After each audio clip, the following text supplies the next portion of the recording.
అది పచ్చని పొలాల మధ్య ఉన్న ఒక పెద్ద ఇల్లు. ఆ ఇంటి ముందు ఒక కారు వచ్చి ఆగింది. అందులోంచి దిగారు జీన్స్ టీషర్ట్ వేసుకుని స్టైల్గా ఉన్న ఇద్దరు అమ్మాయిలు. వాళ్ళ లగేజి తీసుకున్నాక వాళ్ళని దింపిన కార్ వెళ్ళిపోయింది. వాళ్ళు ఇద్దరు ఆ ఇంటి ముందు ఉన్న గేట్ దగ్గరకి వచ్చి నుంచుని ఆ ఇంటిని చూస్తూ, గేట్ గోడ మీద అటు ఇటు ఉన్న సింహాల బొమ్మలు చూస్తూ లోపలికి వచ్చారు. దారికి అటు ఇటు రకరకాల పూల మొక్కలు, వెనక్కి పెద్ద పెద్ద పళ్ళ చెట్లు. చూడగానే ప్రశాంతంగా ఉంది. ఆ దారిలో నడుచుకుంటూ ఇంటి ముందుకు వచ్చారు. అక్కడ పెద్ద గుండ్రంగా గట్టులా ఉండి మధ్యలో రాయిమీద కృష్ణుడి విగ్రహం, దాన్ని చుట్టూ కొంచెం నీటితో ఉండి, తామర పువ్వులు, చిన్న చిన్న చేపపిల్లలు రకరకాల రంగుల్లో ఉన్నాయి. వాటి చుట్టూ తులసి మొక్కలు గుండ్రంగా తోటలా ఎక్కువ ఉన్నాయి. చూడగానే తులసివనంలో కృష్ణుడిలా ఉంది. కృష్ణుడి విగ్రహం దగ్గరకి వెళ్ళటానికి చిన్న దారి, విగ్రహం దగ్గర కూర్చుని ఉండటానికి గట్టు ఉండి చాలా అందంగా ఉంది. అదంతా చూస్తూ కొత్తగా ఉన్న ఆ ప్రదేశాన్ని చూస్తూ ఇంటిలోకి చూస్తూ ఎవరైనా ఉన్నారా అని పిలిచారు ఆ ఇద్దరు అమ్మాయిలు. ఇంటిలో నుంచి చక్కగా చీర కట్టుకుని, రెండు చేతులకి గాజులు వేసుకుని, నుదిటిన స్టిక్కర్, దానికింద కుంకుమ, పాపిట్లో కుంకుమ, మెళ్ళో సూత్రాలతో, చిన్న నల్లపూసలు వేసుకుని, ఒకమ్మాయి బయటకు వచ్చింది. ఎవరు కావాలని అడిగింది. అప్పుడు తమని తాము పరిచయం చేసుకున్నారు. నా పేరు కృతి, ఇంక తను స్వప్న, ఇక్కడ ఉన్న సీతారామయ్య గారిని కలవడానికి వచ్చామన్నారు. ఇద్దరినీ లోపలికి రమ్మని వరండాల ఉన్న సింహద్వారం నుంచి లోపలికి తీసుకుని వెళ్ళింది ఆవిడ. ఇల్లు పాతదే అయినా సింహద్వారం చెక్కుళ్ళు కిటికీల నగిషీలు చూడటానికి అందంగా ఉంది. హాల్లో ఉన్న సోఫాలో కూర్చోపెట్టి వాళ్ల తాతయ్యని పిలవడానికి లోపలకి వెళ్ళింది. ఆవిడ వెనకే ఒక 70 సంవత్సరాల ముసలాయన బయటకి వచ్చారు. తెల్లగా ఉండి ఆ వయసులో కూడా ప్రశాంతంగా నవ్వుతూ ఉన్న ఆయనని చూసి ఇద్దరు ఆయనకి ఒక ఉత్తరం ఇచ్చారు. అది చదివిన ఆయన తన మనవరాలితో వాళ్ళు కొన్ని రోజులు ఇక్కడే ఉంటారు. లోపలికి తీసుకుని వెళ్లి జాగ్రత్తగా చూసుకోమంటారు. కృతి, స్వప్న ఇద్దరు ఆవిడ వెంట లోపలికి వెళ్లారు. ఒకరికొకరు పరిచయం చేసుకుంటారు. కృతి మీ పేరేంటి, మిమ్మల్ని ఏమని పిలవాలి అని అడుగుతుంది. స్వప్న కూడా చుట్టూ ఇంటిని గమనిస్తూ వాళ్ల మాటలు వింటూ ఉంటుంది. విశాఖ తన పేరని, అక్క అని పిలవమని చెప్తుంది. ఒక గది చూపించి ఇద్దరినీ రెడీ అయ్యి రమ్మని, ఈలోపుగా టిఫిన్ ఏర్పాటు చేస్తానని విశాఖ వెళ్ళిపోతుంది. గదిలో ఉన్న పందిరి మంచం మీద కూర్చుని ఇద్దరు అక్కడికి ఎందుకు రావలసి వచ్చిందో, అసలు ఇక్కడికే ఎందుకు వాళ్లని పంపించారో అని ఆలోచిస్తూ, అప్పటివరకు ప్రయాణం అలసట కారణంగా అలా కూర్చుండిపోతారు. వాళ్ల గతం కళ్లముందు కదలాడుతుంది. కృతి ముంబైలోని ఒక బిజినెస్ మాన్ ముద్దుల కూతురు. స్వప్న చిన్నతనం నుంచి కృతితోనే పెరిగిన వాళ్ల మేనేజర్ కూతురు. చిన్నతనం నుంచి ఇద్దరు కలిసి పెరగటం వలన కృతి స్వప్న అంటే వేరు కాదు, ఇద్దరు ఒక్కటే అనేలా ఉంటారు. కృతి తండ్రి మాధవ, తల్లి సత్య ఇద్దరు బిజినెస్ విషయంలో ఉండటం వలన స్వప్నతో వాళ్ల అమ్మ దగ్గరే ఉండటం అలవాటు అయింది. వాళ్లు కూడా వీళ్ల ఇంటి దగ్గరే ఉండటం వలన ఇంటి బాధ్యత అంతా స్వప్న తల్లి సునంద చూసుకునేది. ఇద్దరు ఆడపిల్లలు అయినా భయం అంటే ఏంటో తెలియకుండా అందం తెలివితో ఒకరికొకరు పోటీగా ఉండేవారు. కృతికి కొంచెం కోపం మొండితనం ఎక్కువ. అనుకున్నది ఏదైనా సాధించాలి అనే మనస్తత్వం. స్వప్నకు కొంచెం కోపం తక్కువ అయినా తెలివిగా ఏదైనా సాధించాలి అనేది. ఇద్దరు ఒకరికొకరు ఉండే తోడు వల్ల ఎదురులేకుండా చదువు ఆటలు అన్నిట్లో ముందు ఉంటూ వచ్చారు. మాధవ సత్య ఇద్దరు కృతికి కావాల్సినవి అన్ని ఇస్తూ, తనని సునంద చూసుకుంటుంది అనే ఆలోచనతో పూర్తిగా వ్యాపార విషయాలలో మునిగిపోయేవారు. వాళ్లు ఉండేది ముంబై కావటంతో ఎప్పుడు కాలేజీ పార్టీస్, స్నేహితులు ఇవే తప్ప, పండగలు, సాంప్రదాయాలు, మనుషుల విలువ, ప్రేమ ఇలాంటివి ఏమీ తెలిసేయి కాదు. ఎంతవరకు నచ్చినట్టు ఉండటం, నచ్చితే తినటం లేదంటే వదిలేసి వెళ్ళిపోవటం. తను చెప్పిందే అందరూ చేయటం వలన తన ఇష్టానికి ఎదురు లేకపోవటం వలన, కృతి కొంచెం మొండిగా ఉండేది. కృతి స్వప్న ఇద్దరు కాలేజీ చదువు అయ్యాక కొంతకాలం లైఫ్ ఎంజాయ్ చేయాలని, ఫస్ట్ ఇండియాలో ఉండే టూరిస్ట్ ప్లేసెస్ చూడటానికి ఫ్రెండ్స్ కొంతమంది కలిసి బయలుదేరతారు. వాళ్లు తిరిగి ముంబై వచ్చేసరికి కృతి తండ్రి మాధవ హాస్పిటల్లో ఉండటం, సత్యగారు ఏడుస్తూ గదిలో ఉండిపోతారు. సునంద ఇద్దరినీ ఫ్రెష్ అవ్వమని వెంటనే బట్టలు సర్దుకుని రెడీ అవ్వమని చెప్తారు. ఇద్దరికీ ఏమి అర్థంకాక సత్య దగ్గరికి కృతి, సునంద దగ్గరకి స్వప్న వెళ్తారు. అంతలో అక్కడికి వచ్చిన స్వప్న తండ్రి గోపి ఇద్దరినీ పిలిచి జరిగింది చెప్తారు. వీళ్లు టూర్కి వెళ్లిన తర్వాత ఒక బిజినెస్ కాంట్రాక్టు గొడవలో ఒక పొలిటీషియన్తో గొడవపడతాడు మాధవ. అతని తమ్ముడు ఒక రౌడీ. బిజినెస్ లాస్ కంటే ఒక మామూలు బిజినెస్ మాన్ చేతిలో ఓటమితో, అన్నదమ్ములు ఇద్దరు ఎలాగైనా మాధవని దెబ్బకొట్టాలని ఎదురు చూస్తారు. వాళ్ళ మాటలు పొలిటిషియన్ రంగనాథ్ కొడుకు విజయ్ వింటాడు. వాళ్ళ దగ్గర ఉన్న ఫ్యామిలీ ఫొటోస్ చూసి కృతిని స్వప్నని గుర్తుపడతాడు. ఇద్దరు కాలేజీలో జూనియర్స్ అని ఒక చిన్న విషయంలో గొడవ పడ్డారని, ఇద్దరిలో ఎవరు తన కూతురో తెలియదని, ఎలాగైనా విజయ్ అతని తమ్ముడు అజయ్ ఇద్దరు వాళ్ళ ఇద్దరినీ పెళ్లి చేసుకుంటే మాధవని దెబ్బకొట్టడం ఈజీ అని ఐడియాకి వస్తారు. అదే ఆలోచనతో మాధవని కలిసి మాట్లాడతారు. మాధవ ఒప్పుకోకపోవడంతో తనకి యాక్సిడెంట్ చేయించి ఎలాగైనా పెళ్లి జరిపించాలని ప్లాన్ చేస్తారు. మొత్తం చెప్పిన గోపి మిమ్మల్ని ఇద్దరినీ ఇక్కడ నుంచి వెంటనే పంపించేస్తున్నాను. మీరిద్దరూ ఎక్కడ ఉండేది ఎవరికీ తెలియకూడదు.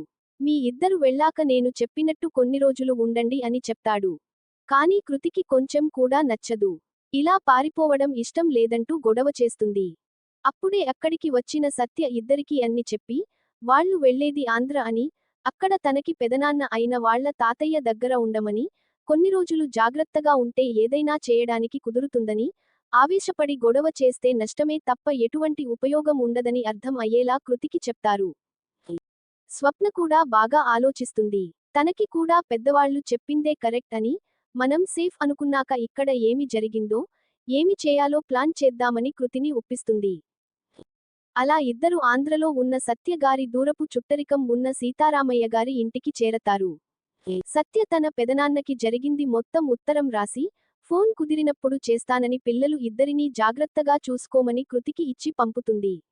సత్య తల్లిదండ్రులు లేకపోవటం వలన వీళ్ల మధ్య ఉన్న రాకపోకలు సత్య చిన్నప్పుడే ఆగిపోవటంతో, కృతి, స్వప్న ఎక్కడ ఉన్నారనే విషయము వాళ్లు తెలుసుకోలేరనే నమ్మకంతో ఇద్దరినీ అక్కడికి పంపిస్తారు. జరిగింది మొత్తం తలచుకుంటూ ఇద్దరు అక్కడ ఎలా ఉండాలో ఎన్నాళ్లు ఉండాలో తెలియక, ముందు ముందు ఏమి జరుగుతుందో అనుకుంటూ ఇద్దరు రెడీ అయ్యి బయటకి వచ్చి చుట్టూ చూస్తూ ఉంటారు. డాబా మీద గది అవ్వడం వలన చుట్టూ అంతా కనపడుతూ ఉంటుంది. చూస్తున్నంత వరకు ఒక పక్క పొలాలు ఇంకొక వైపు కొంచెం దూరంలో ఊరు. పల్లెటూరే అయినా డాబాలు పెద్ద పెద్ద ఇల్లు ఉండటంతో బాగానే ఉంది అనిపిస్తుంది. వాళ్ళిద్దరూ నుంచున్న చోట బాల్కనీ మొత్తం పూల మొక్కలు, కుండీలు, ఒక పక్కన పక్షులు వచ్చి వాలి తినడానికి స్టాండ్, దాని మీద గిన్నెలలో రకరకాల ధాన్యాలు, ఒక గిన్నెలో వాటికి నీళ్లు పెట్టి చూడటానికి అందంగా ఉంది. మధ్యలో స్టాండ్ ఉయ్యాల ఉండి అందులో కూర్చుని అదంతా ప్రశాంతంగా అనిపించింది ఇద్దరికీ. వాళ్ళు ఇద్దరు ప్రశాంతంగా అక్కడ కూర్చుని ఇంట్లోని వాళ్ల టేస్ట్ బావుంది అనుకుంటారు. వీళ్ల ఇద్దరినీ కిందకి పిలవడానికి విశాఖ వాళ్ల దగ్గరకి వస్తుంది. విశాఖ వచ్చి పిలిచాక కిందకి వచ్చి టిఫిన్ చేస్తారు ఇద్దరు. ఎప్పుడు గబగబా తినటం పైగా బ్రెడ్ సెరెల్స్ తినటమే కానీ విడిగా వేరే టిఫిన్స్ అలవాటు లేకపోవటంతో కొత్తగా ఉంటుంది ఇద్దరికీ. టిఫిన్ తినేటప్పుడు తర్వాత కూడా ఇద్దరికీ తెలుగు పూర్తిగా రాకపోవటం, ఎవరెవరో తెలియక అక్కడ అంతా కొత్తగా ఉండటంతో ఎవరితో మాట్లాడకుండా చూస్తూ ఉంటారు. అప్పుడే అక్కడికి వచ్చిన సీతారామయ్య గారు చూస్తారు. పిలిచి పక్కన కూర్చోపెట్టుకుంటారు. కృతి ఏమి మాట్లాడాలో తెలియక సైలెంట్గా ఉంటుంది. స్వప్న అందరి గురించి తెలుసుకోటానికి మాట్లాడుతుంది. విశాఖని అడుగుతుంది అక్క ఇంట్లో ఎవరు ఉంటారు ఏమి చేస్తారు అని. విశాఖ తాతయ్యకి మందులు ఇచ్చి, రండి బయటకి మొక్కలు చూద్దాం అంటూ తీసుకు వెళ్తుంది. వాళ్ళు ముగ్గురు మాటల్లో స్వప్న మీ ఇల్లు చాలా బావుంది అక్క. మాకు తెలుగు పూర్తిగా రాదు.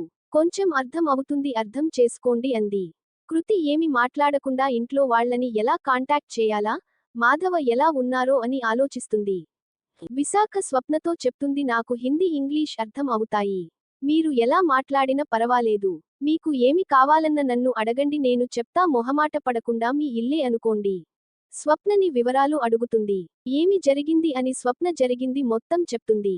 అప్పుడు విశాఖ కృతిని చూసి భయపడకు నీకు ఏమి కావాలన్న నన్ను అడుగు. ఇక్కడ వరకు ఎటువంటి సాయం కావాలన్న ఏమి చేయాలన్న నీకు మేమందరము ఉన్నాము. సత్య నాకు చిన్నమ్మ అవుతుంది అని తాతయ్య చెప్పారు, నువ్వు నాకు చెల్లివి అవుతావు. ఎటువంటి ఆలోచనలు భయాలు లేకుండా ఏమి చేయాలో ఎలా చేయాలో నిర్ణయించుకోండి. నా సాయం నేను చేస్తా.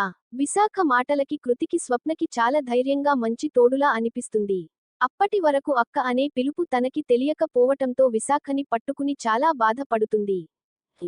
స్వప్న, అక్క మాకు కొత్త ఫోన్ కావాలి.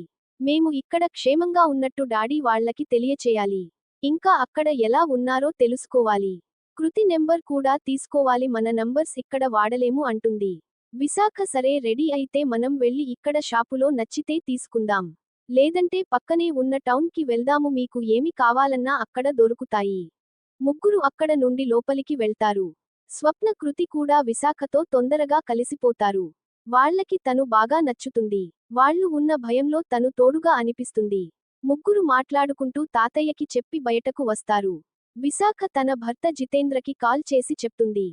జితేంద్ర షాప్ అడ్రస్ చెప్పి అక్కడికి వెళ్ళమని, షాప్ అతనికి తాను ఫోన్ చేసి చెప్తానని, నచ్చకపోతే తను వచ్చి టౌన్కి తీసుకువెళ్తానని చెప్తాడు. ముగ్గురు కారులో వెళ్లి ఫోన్ తీసుకుంటారు. కొత్త నెంబర్ కూడా జితేంద్ర పేరు మీద తీసుకుంటారు, ఎటువంటి అనుమానం రాకుండా. అది పల్లెటూరు అవటం విశాఖ అందరికి తెలియటంతో ఢిల్లీ నుంచి వచ్చిన చుట్టాలు అని పరిచయం చేస్తుంది. ఫోన్ తీసుకుని వచ్చేస్తారు. జితేంద్ర ఇంటికి వచ్చాక ఇద్దరికీ పరిచయం చేస్తుంది. అతను కూడా ఎటువంటి సహాయం కావాలన్నా చేస్తామని చెప్పటంతో ఇద్దరు ఎంతో సంతోషపడతారు. అందరూ భోజనాలు చేశాక వాళ్ళిద్దరిని కాసేపు రెస్ట్ తీసుకోమని తను తన పని చేసుకుంటూ ఉంటుంది విశాఖ. రూమ్కి వచ్చాక స్వప్న కృతి మాట్లాడుకుంటారు. ఎక్కడో దూరపు చుట్టరికమే అయినా ఆపదలో సాయం చేసే కుటుంబాన్ని చూసి ఎంతో సంతోషిస్తారు. వాళ్ళకి ముంబైలో కనీసం పలకరించే మనుషులు కూడా ఉండనంత బిజీ లైఫ్ చూసి ఇక్కడ ప్రేమ అంత కొత్తగా ఉంటుంది. అలా కబుర్లు చెప్పుకుంటూ ఇద్దరు నిద్రపోతారు. సాయంత్రం మెలకువ వచ్చిన కృతి స్వప్న లేవకపోవటం వలన ఒక్కతే కిందకి విశాఖ దగ్గరకి వస్తుంది. విశాఖకి ఇద్దరు పిల్లలు బాబు పాప ఆడుతుంటే విశాఖ వాళ్ళని చూస్తూ కృష్ణుడి గట్టు మీద కూర్చుంటుంది. ఆరుబయట పిల్లలతో ఆడుకుంటూ ప్రశాంతంగా ఉన్న వాతావరణం చూస్తూ, కృతికి చిన్నతనంలో కాన్వెంట్కి వెళ్లటం, ట్యూషన్స్ అంటూ చదవటం, బిజినెస్ వల్ల తన తల్లి బిజీగా ఉండటం, ఇలా ఎప్పుడు సమయం గడపలేదు అని చూస్తూ ఉంటుంది. పిల్లలు ఇద్దరు ఆడుతుంటే కృతిని పరిచయం చేస్తుంది విశాఖ. చియా అని చెప్తుంది. ఆ పిలుపు కృతికి అర్థంకాక వింతగా అనిపిస్తుంది. చిన్నప్పుడు చిన్నమ్మ అని ఎవరినైనా చెప్తే చియా అని పిలిచేవారని, ఇప్పటికి ఇంకా అదే అలవాటని చెప్తుంది. కృతికి కూడా సరదాగా అనిపిస్తుంది అలా పిలవటం. స్వప్న రావటంతో ఇద్దరు పిల్లలతో ఆడుతూ ఉంటారు. ప్రశాంతంగా ఉన్న గాలి, కల్మషం లేని మనుషులు చూస్తుంటే ఎంతో నచ్చేస్తుంది ఇద్దరికీ. ముంబైలో ఎప్పుడు ఫ్రెండ్స్ పార్టీస్, ఔటింగ్స్ అంటూ ఎంత తిరిగినా ఇంత నచ్చలేదు అనుకుంటారు. ఒక్కరోజులో అందరితో బాగా కలిసిపోతారు. అందరూ సరదాగా గడుపుతారు. కబుర్లు చెప్పుకుంటూ భోజనాలు చేస్తారు. అలా మెల్లిగా అక్కడ అలవాటు పడతారు. కొన్ని రోజులు గడిచాక ఇంక ముంబైలో మొత్తం అంత సెట్ చేయడానికి ఏమి జరిగిందో తెలుసుకోవాలని ప్లాన్ చేస్తారు. డైరెక్ట్ గా ఎవరితో అయినా కాంటాక్ట్ చేస్తే వాళ్ళు తెలుసుకుంటే మొదటికే ప్రమాదం అని జితేంద్ర ఫేస్బుక్ ద్వారా కృతి ఫ్రెండ్స్ ని కాంటాక్ట్ చేస్తది. ఎవరికీ అనుమానం రాకుండా వాళ్ళకి మాత్రమే తెలిసిన పేర్లుతో మాట్లాడుతుంది. వాళ్ళకి కూడా కాంటాక్ట్ చేసింది కృతి స్వప్న అని అర్థం అవుతుంది. వీళ్ళు ముంబై నుంచి వచ్చేశాక ఫ్రెండ్స్ అందరిని ఎంక్వైరీ చేశారని, ఎవరికీ తెలియకపోవటంతో వెతుకుతున్నారని చెబుతారు. చాలా జాగ్రత్తగా ఫ్రెండ్స్ అందరినీ కలుస్తారు. కృతి స్వప్న క్షేమంగా ఉన్నందుకు అందరూ సంతోషపడతారు. కృతి స్నేహితులతో మాట్లాడాక ఎలా అయినా తప్పు చేసిన వాళ్ళకి శిక్ష పడాలి అనుకుంటారు. ఏ తప్పు చేయకపోయినా వాళ్ళ స్వార్థానికి ఎంతో మంది ఇబ్బందులు పడ్డారు. వాళ్ళకి తగిన విధంగా బుద్ధి చెప్పాలి అనుకుంటారు. అందుకు ఏమి చేయాలి, ఎలా చేయాలి అని ఆలోచిస్తారు. ఫ్రెండ్స్ అందరూ వాళ్ళ యాక్టివిటీస్ అన్ని తెలుసుకుని అప్పుడు నిర్ణయించుకుందాం అనుకుంటారు. కృతి స్వప్న సరే అనుకుని పిల్లలతో ఆడుకుంటారు. అందరిని భోజనానికి పిలుస్తుంది విశాఖ. తాతయ్యకి పిల్లలకి పెట్టాక కృతికి స్వప్నకి కూడా పెడుతుంది. విశాఖని కూడా రమ్మంటే జితేంద్ర వచ్చాక తింటానని చెప్తుంది. ఎవరికి ఆకలి వేసినప్పుడు వాళ్ళు తింటారు కానీ ఇలా ఎదురు చూడాలా అని అడుగుతారు. వాళ్ళకి తెలిసినంత వరకు ఎవరికి ఆకలి వేసినప్పుడు వాళ్ళు తినటమే కానీ ఒకరికోసం ఒకరు ఎదురు చూడటం తెలియదు. అదే మాట విశాఖతో చెప్తారు. నువ్వు ఎందుకు ఎదురుచూస్తూ ఉన్నావ్ అని అడుగుతారు. విశాఖ చెప్తుంది, ప్రతి భర్త కుటుంబం కోసమే తాను కష్టపడేది, అటువంటప్పుడు భార్య ప్రేమగా తన కోసం ఎదురుచూస్తూ ఉంటుంది అనే నమ్మకాన్ని ఇవ్వగలిగితే ఎంత కష్టపడ్డా ఆ కష్టాన్ని మర్చిపోతారు. అందరూ అలా ఉండాలి అని కాదు, నాకు తన కోసం ఎదురు చూడటం ఇష్టం అని చెప్తుంది. ఎంత టైం అయినా నేను ఎదురు చూస్తాను అని తన నమ్మకం. ఎక్కడ ఎంత దూరంలో ఉన్నా, బిజీగా ఉన్నా ఆ క్షణం నాకోసం ఆలోచిస్తారు అని నా నమ్మకం. ఒక బంధం సంతోషంగా సాగాలి అంటే ఇద్దరి మధ్య నమ్మకం, ప్రేమ ఉండాలి. అన్నిసార్లు అవి చెప్పటం కుదరదు. ఇలా ఒకరికోసం ఒకరు ఉన్నప్పుడు వాళ్ళ మధ్య ప్రేమ ఇంకా పెరుగుతుంది. విశాఖ మాటల్లోనే జితేంద్ర రావటంతో నలుగురు కబుర్లు చెప్పుకుంటూ భోజనాలు చేస్తారు. పల్లెటూరు అంటేనే ఏముంటుంది అక్కడ, అంత బోర్ ఎలా ఉండాలో అనుకుంటూ వచ్చారు ఇద్దరు. ఇక్కడికి వచ్చాక సమయం కూడా తెలియకుండా సరదాగా గడిచిపోతుంది. పిల్లల ఆటలతో ఇంటి దగ్గర ఉన్న పొలాలలో తిరుగుతూ, అక్కడ ఉండే అందరూ ప్రేమగా పలకరిస్తూ ఉంటే చాలా సరదాగా సమయం గడిచిపోతుంది. మాధవ ఆరోగ్యం కూడా కొంచెం సెట్ అవుతుంది. సత్య, గోపి అప్పటివరకు బిజినెస్ చూసుకుంటూ ఉంటారు. కృతి ఫ్రెండ్స్ ద్వారా ముంబైలో జరిగే అన్ని విషయాలు తెలుసుకుంటూ ఉంటారు. విశాఖ పిల్లలు అందరూ కలిసి దగ్గరలో ఉన్న సిటీకి వెళ్లి షాపింగ్ చేసి సరదాగా తిరిగి వద్దామని అనుకుంటారు. తాతయ్య ప్రయాణం చేయలేను అనటంతో మిగతా అందరూ కారులో సిటీకి వెళ్తారు. షాపింగ్, సినిమా మధ్యలో భోజనానికి రెస్టారెంట్కి, పిల్లల కోసం ఈవెనింగ్ అక్కడ ఉన్న ఎగ్జిబిషన్కి తిరుగుతూ రోజంతా గడిపేస్తారు. తిరుగు ప్రయాణంలో దారిలో ఒక దాబా దగ్గర ఆగి తినేసి బయలుదేరతారు.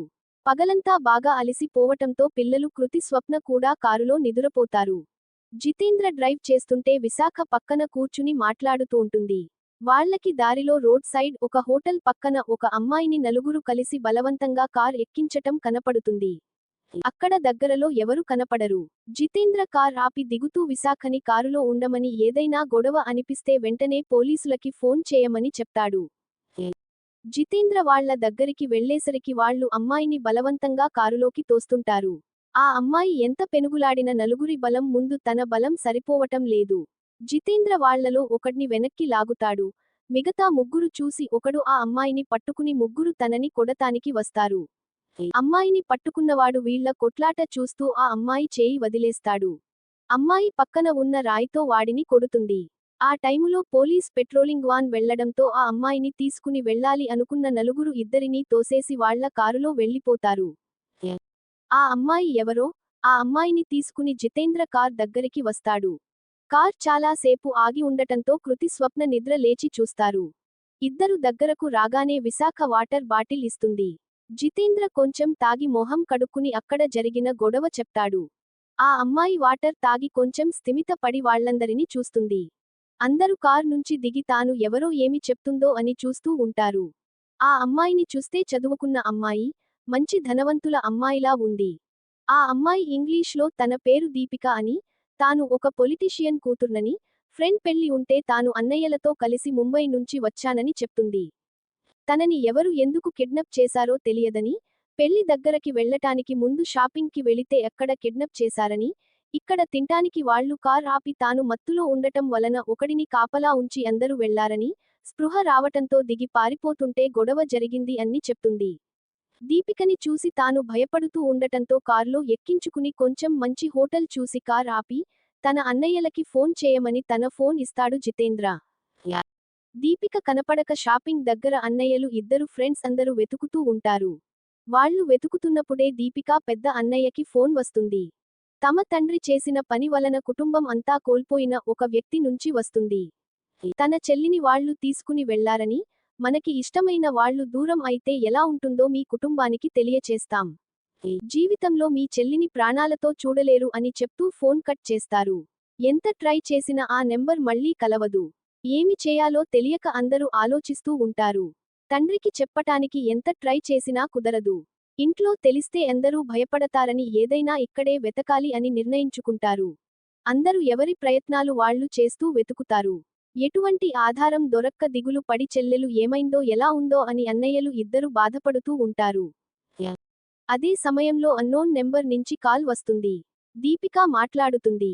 తాను సేఫ్ గా ఉన్నానని, వాళ్ల నుంచి బయటపడింది ఎక్కడ ఉన్నది అంత వివరంగా చెప్తుంది. జితేంద్ర ఫోన్ తీసుకుని అర్ధరాత్రి ఇంక అక్కడ ఉండటం మంచిది కాదు కనుక తమ ఇంటికి తీసుకువెళ్తున్నామని, ఉదయం వచ్చి దీపికాని తీసుకువెళ్లమని చెప్తాడు. అందరూ అదే మంచిది అనుకుని ఊరుకుంటారు. ఆ రాత్రి ఇంటికి చేరిన తర్వాత దీపికాని కూడా కృతి రూంలో ఉండమంటుంది.